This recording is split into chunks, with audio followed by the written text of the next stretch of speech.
Who's ready for some Trinity? I'm ready for some Trinity. I love giving you these videos every Tuesday night because Wednesday you get to meditate with us and you have a sense of what we're meditating on.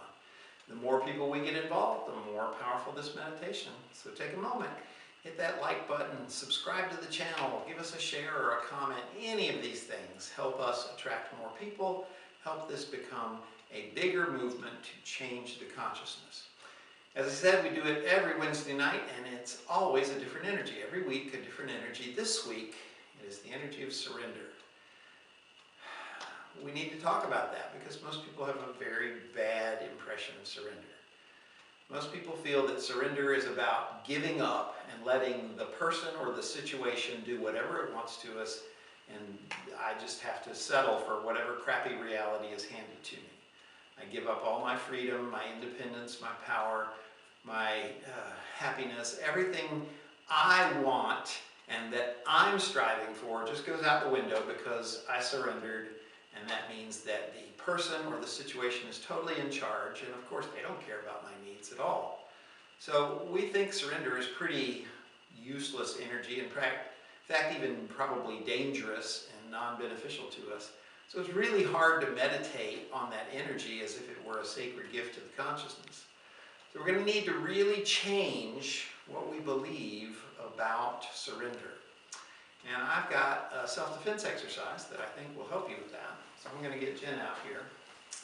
And we're going to talk about the two principles of surrender. Surrender is based on two things, and they are: you must abandon resistance and you must embrace movement.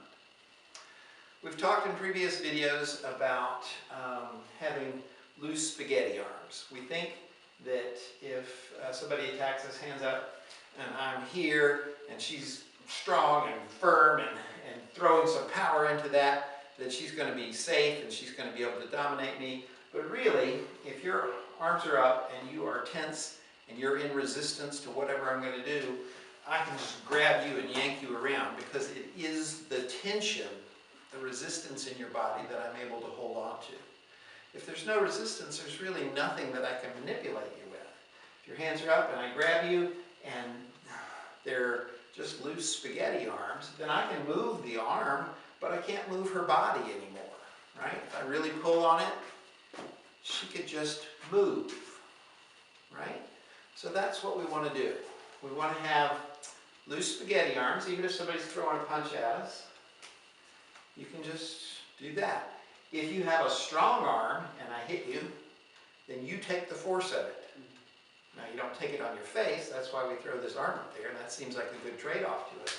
But you're still taking the impact. Yeah. Whereas if you have loose spaghetti arms, then you don't take any impact. I still don't hit you, but you don't take any impact. So very loose arms is the secret.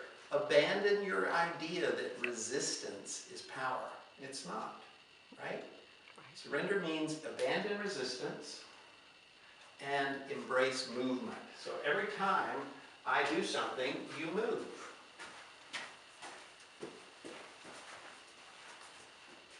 And if I grab, you stop resisting, but you keep moving. And now I can't pull you where I want to go, and I can't push you where I want to go. And if I try and grab with the other hand, then I'm just chasing you. If I try and punch, you just move, and you keep moving, and you keep spaghetti arming your way through the whole thing. It's a little counterintuitive because we're taught to believe that being rigid and strong and hard and resisting everything that happens to us and saying no, and you're not going to make me, well, that's power, and that's freedom, and that's independence. But really, all it does is mean that you take the impact of everything that happens. Everything that happens in your life that you resist, you're taking the impact of it, and it wears you down over time. So instead, we're going to talk about the power of surrender. It is a very powerful energy because it's based on those two principles, right? Abandon resistance, embrace movement. If you want to practice it at home, just spaghetti arm every once in a while. When you feel like something's happening and you want to fight it and you want to resist it, just do this and move a little bit. And you'll find that you have reclaimed the ability to create what works for you in the moment, and it's not because you're fighting against what's happening outside. If you think this stuff's cool, stay tuned for more Trinity.